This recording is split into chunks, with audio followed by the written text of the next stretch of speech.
Hello friends. Mahakumbh series के दूसरे episode में आपका स्वागत है। ठीक है, चलते हैं आज के पहले प्रश्न की ओर। आज का पहला प्रश्न है जो इकोनॉमिक्स से है। चलिए देखते हैं।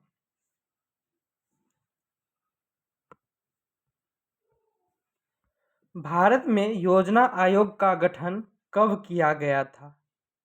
ऑप्शन ए 15 मार्च 1950, ऑप्शन बी 15 सितंबर 1950, ऑप्शन सी 15 अक्टूबर 1951, ऑप्शन डी इनमें से कोई नहीं।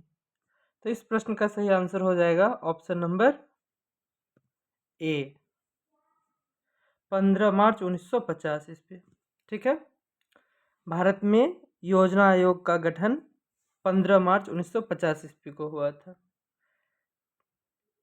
चलते हैं अगले प्रश्न पर। भारत की आर्थिक व्यवस्था है। ऑप्शन ए समाजवादी, ऑप्शन बी पूंजीवादी, ऑप्शन सी मिश्रित, ऑप्शन डी इनमें से कोई नहीं। इस प्रश्न का सही आंसर हो जाएगा ऑप्शन नंबर सी मिश्रित। ठीक है, भारत में मिश्रित आर्थिक व्यवस्था है। चलते हैं अगले प्रश्न पर। किस क्षेत्र को तृतीयक क्षेत्र कहा जाता है? ऑप्शन ए सेवा क्षेत्र, ऑप्शन बी कृषि क्षेत्र, ऑप्शन सी औद्योगिक क्षेत्र और ऑप्शन डी इनमें से कोई नहीं। तो इस प्रश्न का सही आंसर हो जाएगा ऑप्शन नंबर ए सेवा क्षेत्र। ठीक है, सेवा क्षेत्र को तृतीयक क्षेत्र कहा जाता है, कृषि क्षेत्र को प्राथमिक क्षेत्र और औद्योगिक क्षेत्र को द्वितीयक क्षेत्र कहा जाता है। ठीक है, आप लोग याद रखिएगा। और आप लोगों से मेरा यह निवेदन है कि आप लोग जल्दी से वीडियो को शेयर कर दीजिए और यदि चैनल पे नए हैं तो चैनल को सब्सक्राइब कर लीजिए और बेल आइकन को हिट कर दीजिए ताकि हर दिन का वीडियो आपके पास पहुंच पाए। चलते हैं अगले प्रश्न पर। एक अर्थव्यवस्था का सृजन होता है। ऑप्शन ए प्राकृतिक संसाधनों से, ऑप्शन बी भौतिक संसाधनों से, ऑप्शन सी मानवीय संसाधनों से, ऑप्शन डी इनमें से सभी संसाधनों से। तो इस प्रश्न का सही आंसर हो जाएगा ऑप्शन नंबर डी। ठीक है, प्राकृतिक, भौतिक और मानवीय तीनों ही संसाधनों से किसी देश की अर्थव्यवस्था का सृजन होता है, इसलिए option D is the right answer. चलते हैं अगले प्रश्न पर।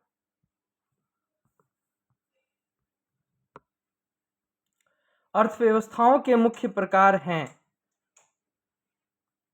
Option A 2, option B 3, option C 4 और ऑप्शन डी 5।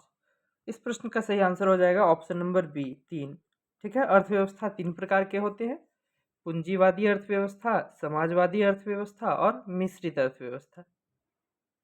और हमारे देश में मिश्रित अर्थव्यवस्था है। ठीक है ना, चलते हैं अगले प्रश्न पर। इनमें कौन से देश में मिश्रित अर्थव्यवस्था है? Option A America, option B रूस, ऑप्शन सी भारत और ऑप्शन डी इनमें से कोई नहीं। इस प्रश्न का सही आंसर हो जाएगा ऑप्शन नंबर सी भारत। ठीक है, भारत में मिश्रित अर्थव्यवस्था है और बहुत ही इंपॉर्टेंट सवाल है, कई बार एग्जाम में पूछा गया है। चलते हैं अगले प्रश्न पर। निम्नलिखित में कौन मिश्रित अर्थव्यवस्था की विशेषता है? ऑप्शन ए निजी क्षेत्र, ऑप्शन बी सार्वजनिक क्षेत्र, ऑप्शन सी मतलब ऑप्शन ए और ऑप्शन बी दोनों। ठीक है, तो इस प्रश्न का सही आंसर हो जाएगा ऑप्शन नंबर सी निजी क्षेत्र और सार्वजनिक क्षेत्र दोनों ही मिलाकर के मिश्रित अर्थव्यवस्था का निर्माण करता है। ठीक है, चलते हैं अगले प्रश्न पर। स्वतंत्रता प्राप्ति के बाद भारत का मुख्य आर्थिक उद्देश्य है। ऑप्शन ए तीव्र आर्थिक विकास, ऑप्शन बी उत्पादक रोजगार सृजन, ऑप्शन सी निर्धनता निवारण, ऑप्शन डी उपर्युक्त सभी। तो इस प्रश्न का सही आंसर हो जाएगा ऑप्शन नंबर डी उपर्युक्त सभी। ठीक है, स्वतंत्रता प्राप्ति के बाद भारत का मुख्य आर्थिक उद्देश्य था में ये तीनों आते हैं। तीव्र आर्थिक विकास करना, रोजगार का सृजन करना, निर्धनता को दूर करना। तो इसलिए उपर्युक्त सभी, option D is the right answer.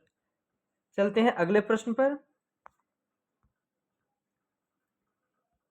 एक बार फिर मैं आप लोगों से नम्र निवेदन करता हूं कि अगर चैनल पे नए हैं तो चैनल को सब्सक्राइब कीजिए, ताकि हर दिन का वीडियो आप तक पहुंच पाए। अगर यह सेशन अच्छा लगता हो या इस सेशन से जुड़ी कोई बात हो तो आप कमेंट बॉक्स में लिख सकते हैं कि आपको यह सेशन कैसा लगता है। ठीक है, और ज़्यादा से ज़्यादा इस वीडियो को आप लोग प्यार दिया कीजिए, ताकि एक मोटिवेशन मिले, ताकि मैं हर दिन आप लोगों के लिए इतनी अच्छी वीडियो बना कर लाया करूँ। ठीक है, चलते हैं क्वेश्चन नंबर 10 पे। आर्थिक विकास की माप के लिए सबसे उपयुक्त सूचकांक है। ऑप्शन ए राजकीय आय, ऑप्शन बी प्रति व्यक्ति आय, ऑप्शन सी प्रति व्यक्ति आय, इनमें से कोई नहीं। ये दो जगह सेम ही टाइप हो चुका है, ठीक ना। तो इस प्रश्न का सही आंसर हो जाएगा प्रति व्यक्ति आय। ठीक है, ये दोनों सेम ही हो चुका है। तो प्रति व्यक्ति आय जो है आर्थिक विकास की माप का सबसे उपयुक्त सूचकांक होता है। तो बी और सी दोनों सही हो जाएगा, इसमें दोनों सेम ही टाइप हो गया है। चलते हैं अगले प्रश्न पर।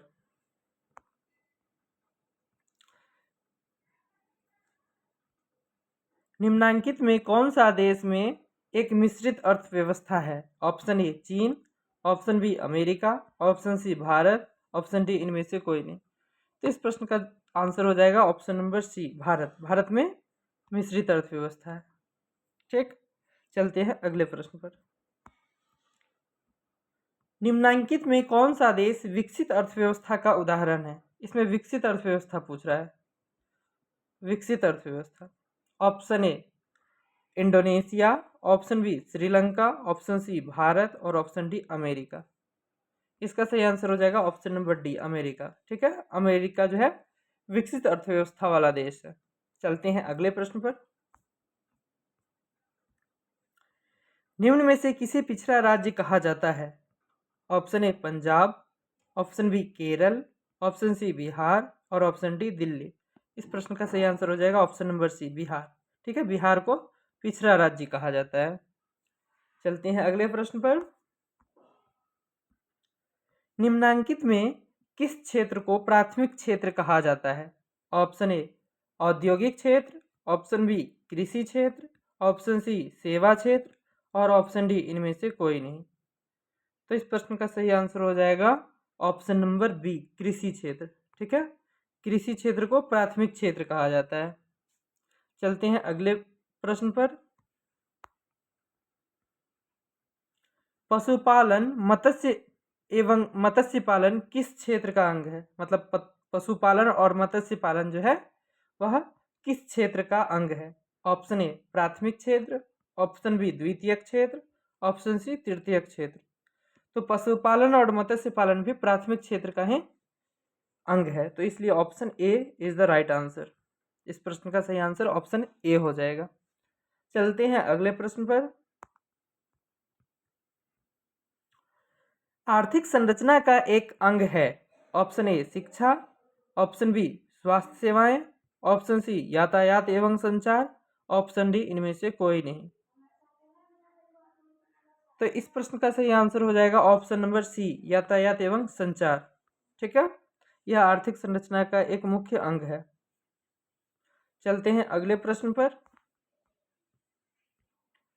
किस क्षेत्र को द्वितीयक क्षेत्र कहा जाता है?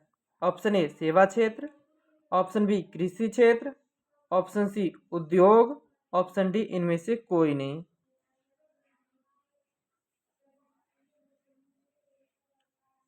इस प्रश्न का सही आंसर हो जाएगा ऑप्शन नंबर सी उद्योग। ठीक ना, औद्योगिक क्षेत्र को ही द्वितीयक क्षेत्र कहा जाता है। चलते हैं अगले प्रश्न पर। सन 2008-9 के अनुसार भारत की औसत प्रति व्यक्ति आय है। ऑप्शन ए 22,533 रुपये, ऑप्शन बी 25,494 रुपये, ऑप्शन सी 6,610 रुपये और ऑप्शन डी 54,850 रुपये। तो इस प्रश्न का सही आंसर हो जाएगा ऑप्शन नंबर बी 25,494 रुपये। Option B is the right answer. चलते हैं अगले प्रश्न पर। भारत में पहली पंचवर्षीय योजना की अवधि कौन सी थी? ठीक है, 5 ईयर प्लान्स की बात कर रहा है। ऑप्शन ए 1950 से 1955, ऑप्शन बी 1951 से 1956, ऑप्शन सी 1947 से 1952 और ऑप्शन डी 1952 से 1957। तो इस प्रश्न का सही आंसर हो जाएगा ऑप्शन नंबर ए 1951 से 56। ठीक ना, प्रथम पंचवर्षीय योजना की अवधि थी 1951 से 1956 तक। बहुत ही इंपॉर्टेंट प्रश्न है। मैं जितने भी इसमें प्रश्न लेकर आया हूँ सारे इकोनॉमिक्स के अच्छे प्रश्न हैं, इसलिए आप लोग वीडियो पर प्यार दीजिएगा, वीडियो को लाइक कीजिए और चैनल को सब्सक्राइब कीजिए और शेयर कीजिए। ठीक है, हर एक प्रश्न यूनिक है जो कि किसी न किसी एग्जाम में पूछा गया है। चलते हैं अगले प्रश्न पर। संपूर्ण क्रांति का नारा किसने दिया था? ऑप्शन ए Vinoba Bhave, option B doctor Rajendra Prasad, option C Jagjivan Ram और ऑप्शन डी जयप्रकाश नारायण।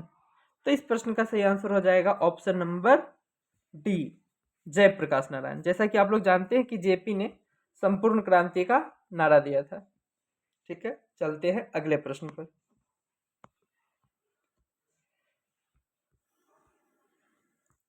जिस देश की राष्ट्रीय आय अधिक होती है उस देश को कहते हैं? ऑप्शन ए विकासशील देश, ऑप्शन बी विकसित देश, ऑप्शन सी अर्धविकसित देश और ऑप्शन डी अविकसित देश। तो जैसा कि आप लोग जानते हैं जिस देश की राष्ट्रीय आय अधिक होगी वो विकसित देश कहलाएगा। ठीक है, जैसे अमेरिका, इंग्लैंड इसके उदाहरण है। ठीक है, चलते हैं अगले प्रश्न पर। मनरेगा के अंतर्गत ग्रामीण मजदूरों को साल में कम से कम कितने दिनों के लिए रोजगार देने की व्यवस्था है? ऑप्शन ए 100 दिन, ऑप्शन बी 150 दिन, ऑप्शन सी 200 दिन और ऑप्शन डी 50 दिन। तो इस प्रश्न का सही आंसर हो जाएगा ऑप्शन नंबर ए 100 दिन। ठीक है, मनरेगा के अंतर्गत ग्रामीण क्षेत्र के मजदूरों को कम से कम 100 दिन जो है रोजगार देने की व्यवस्था है। चलते हैं अगले प्रश्न पर। और यह इकोनॉमिक्स का पार्ट 2 का सवाल आ चुका है। अब यह कक्षा 10 के पार्ट 2 के सवाल हैं। पहले प्रश्न को देखते हैं। पूरे भारत में सबसे कम प्रति व्यक्ति आय वाला राज्य है? Option A Uttar Pradesh, option B Bihar, option C Jharkhand और ऑप्शन डी पश्चिम बंगाल। तो इस प्रश्न का सही आंसर हो जाएगा ऑप्शन नंबर बी बिहार। ठीक है, बिहार जो है पूरे भारत में सबसे कम प्रति व्यक्ति आय वाला राज्य है। चलते हैं अगले प्रश्न पर। भारत में राष्ट्रीय आय की गणना के सर्वमान्य प्रमाणित संस्था है? मतलब राष्ट्रीय आय की गणना करने वाली प्रमाणित संस्था कौन सी है? ऑप्शन ए केंद्रीय सांख्यिकी संगठन, ऑप्शन बी केंद्रीय सतर्कता आयोग, ऑप्शन सी केंद्रीय योजना आयोग और ऑप्शन डी भारतीय रिजर्व बैंक। तो इसका सही आंसर हो जाएगा ऑप्शन नंबर ए। ठीक है, केंद्रीय सांख्यिकी संगठन CSO, सेंट्रल स्टैटिस्टिकल ऑर्गेनाइजेशन, यह भारत में राष्ट्रीय आय की गणना करने वाली संस्था है। ठीक है, इसका फुल फॉर्म भी बहुत इंपॉर्टेंट होता है CSO का, याद रखिएगा। हिंदी में केंद्रीय सांख्यिकी संगठन और इंग्लिश में बोले तो सेंट्रल स्टैटिस्टिकल ऑर्गेनाइजेशन। ठीक है, चलते हैं अगले प्रश्न पर। राष्ट्रीय आय में सम्मिलित रहती है? ऑप्शन ए घरेलू उद्योगों की आय, ऑप्शन बी विदेशों से प्राप्त आय, ऑप्शन सी ए और बी दोनों और ऑप्शन डी इनमें से कोई नहीं। तो इस प्रश्न का सही आंसर हो जाएगा ऑप्शन नंबर सी। ठीक है, option C is the right answer.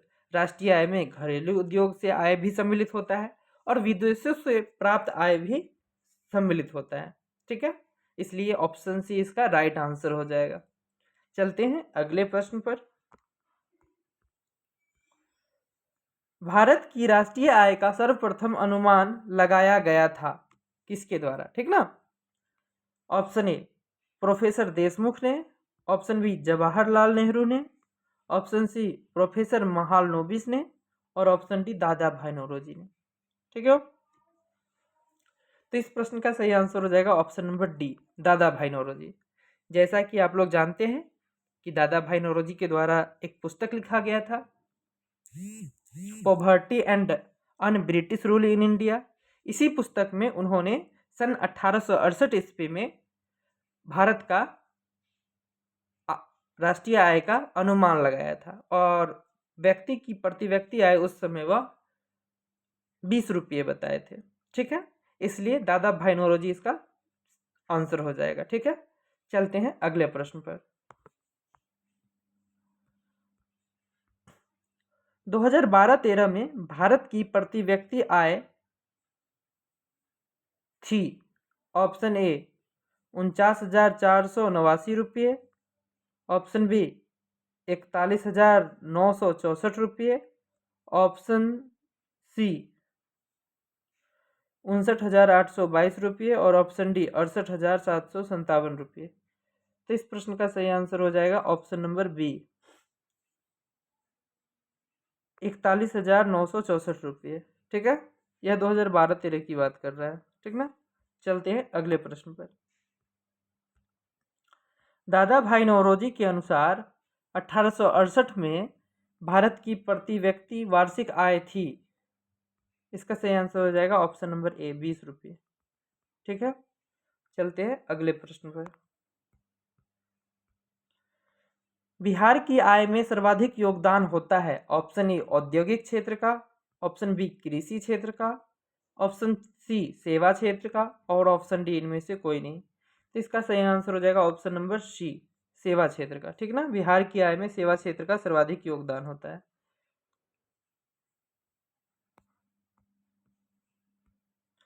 Bihar में किस जिले की प्रति व्यक्ति आय सबसे कम है? ऑप्शन ए रोहतास की, ऑप्शन बी नालंदा की, ऑप्शन सी सिवान की और ऑप्शन डी शिवहर की। तो बिहार में सबसे कम प्रति व्यक्ति आय वाला जिला जो है शिवहर है। ठीक है, चलते हैं अगले प्रश्न पर। राष्ट्रीय आय में वृद्धि होने से प्रति व्यक्ति आय में होती है कमी या वृद्धि, या ए और बी दोनों, या इनमें से कोई नहीं। तो इसका सही आंसर हो जाएगा ऑप्शन नंबर बी, वृद्धि। राष्ट्रीय आय में वृद्धि होगी तो प्रति व्यक्ति आय में भी वृद्धि होगी। ठीक है, चलते हैं अगले प्रश्न पर। बिहार के किस जिले का प्रति व्यक्ति आय सर्वाधिक है? Option A Patna, option B Gaya, option C Sheohar और ऑप्शन डी नालंदा। तो इस प्रश्न का सही आंसर हो जाएगा ऑप्शन नंबर ए, पटना। ठीक है, पटना जिला का बिहार में सबसे ज्यादा प्रति व्यक्ति आय है। ठीक है, चलते हैं अगले प्रश्न पर। भारत में वित्तीय वर्ष कहा जाता है, ऑप्शन ए 1 जनवरी से 31 दिसंबर तक, ऑप्शन बी 1 जुलाई से 30 जून तक, ऑप्शन सी 1 अप्रैल से 31 मार्च तक और ऑप्शन डी 1 सितंबर से 31 अगस्त तक। तो इसका सही आंसर हो जाएगा ऑप्शन नंबर सी। ठीक है, 1 अप्रैल से 31 मार्च को फाइनेंशियल ईयर मतलब वित्तीय वर्ष कहा जाता है, याद रखना है। चलते हैं अगले प्रश्न पर। भारत में किस राज्य का प्रति व्यक्ति आय सर्वाधिक है? Option A Bihar, option B Chandigarh, option C Haryana और ऑप्शन डी गोवा। इस प्रश्न का सही आंसर हो जाएगा गोवा। ठीक है, भारत में गोवा का प्रति व्यक्ति आय सर्वाधिक है। ठीक ना, राज्य की श्रेणी में पूछा जाए कि किस राज्य का प्रति व्यक्ति आय सबसे अधिक है तो इसका आंसर हो जाएगा गोवा। ठीक ना, चलते हैं अगले प्रश्न पर। बिहार की आय में सर्वाधिक योगदान होता है, ऑप्शन ए कृषि क्षेत्र का, ऑप्शन बी औद्योगिक क्षेत्र का और ऑप्शन सी सेवा क्षेत्र का, ऑप्शन डी इनमें से कोई नहीं। तो इसका सही आंसर हो जाएगा ऑप्शन नंबर सी, सेवा क्षेत्र का। ठीक ना, बिहार की आय में सर्वाधिक योगदान जो है सेवा क्षेत्र का होता है। चलते हैं अगले प्रश्न पर। ये पार्ट 3 का सवाल है। विनिमय का सर्वोत्तम माध्यम है? ऑप्शन ए वस्तु, option B cheque, option C मुद्रा और ऑप्शन डी हुंडी। तो इस प्रश्न का सही आंसर हो जाएगा ऑप्शन नंबर सी मुद्रा। ठीक ना, मुद्रा जो है विनिमय का सर्वोत्तम माध्यम है। चलते हैं अगले प्रश्न पर। वस्तु विनिमय प्रणाली की मुख्य कठिनाई थी? ऑप्शन ए आवश्यकताओं के दोहरे संयोग का अभाव, ऑप्शन बी मूल्य मापन की कठिनाई, ऑप्शन सी ए और बी दोनों, और ऑप्शन डी इनमें से कोई नहीं। तो इस प्रश्न का सही आंसर हो जाएगा ऑप्शन नंबर सी। ठीक है, ऑप्शन ए और बी दोनों ही सही है, क्योंकि ये दोनों चीज यही दो प्रमुख कठिनाई थी। आवश्यकताओं के दोहरे संयोग का अभाव होता था और मूल्य मापन में कठिनाई होती थी। ये वस्तु विनिमय प्रणाली में होने वाली मुख्य कठिनाई यही दो थी। ठीक है, तो ऑप्शन ए और बी दोनों हो जाएगा, मतलब option C is the right answer. चलते हैं अगले प्रश्न पर। मुद्रा का प्राथमिक कार्य कौन सा है? ऑप्शन ए मूल्य का संचय, ऑप्शन बी विलंब भुगतान का मान, ऑप्शन सी विनिमय का माध्यम, और ऑप्शन डी मूल्य का हस्तांतरण। इसका सही आंसर हो जाएगा ऑप्शन नंबर सी विनिमय का माध्यम। ठीक ना, मुद्रा का प्राथमिक कार्य पूछेगा तो प्राथमिक कार्य तो विनिमय का माध्यम होता है। ठीक है, चलते हैं नेक्स्ट प्रश्न पर। मुद्रा वह धुरी है जिसके चारों ओर अर्थविज्ञान घूमता है, यह किस अर्थशास्त्री का कथन है? ऑप्शन ए क्राउथर का, ऑप्शन बी मार्शल का, ऑप्शन सी पीगू का, और ऑप्शन डी रॉबर्टसन का। तो इसका सही आंसर हो जाएगा ऑप्शन नंबर बी मार्शल का। ठीक है, चलते हैं अगले प्रश्न पर। आधुनिक युग की प्रगति का श्रेय डैश को ही है? ऑप्शन ए मुद्रा ए विकास, ऑप्शन बी मुद्रा, ऑप्शन सी बचत, और ऑप्शन डी ऋण। तो इसका सही आंसर हो जाएगा ऑप्शन नंबर बी मुद्रा। ठीक ना, आधुनिक युग की प्रगति का श्रेय जो है मुद्रा को है। यह आज का अंतिम प्रश्न था। अगर यह सेशन आपको अच्छा लगा हो तो चैनल को सब्सक्राइब कीजिए और ज़्यादा से ज़्यादा वीडियो को शेयर कीजिए, ताकि जो हमारा यूट्यूब फैमिली है वो बड़ा हो सके। और मिलते हैं अगले वीडियो में। जय हिंद।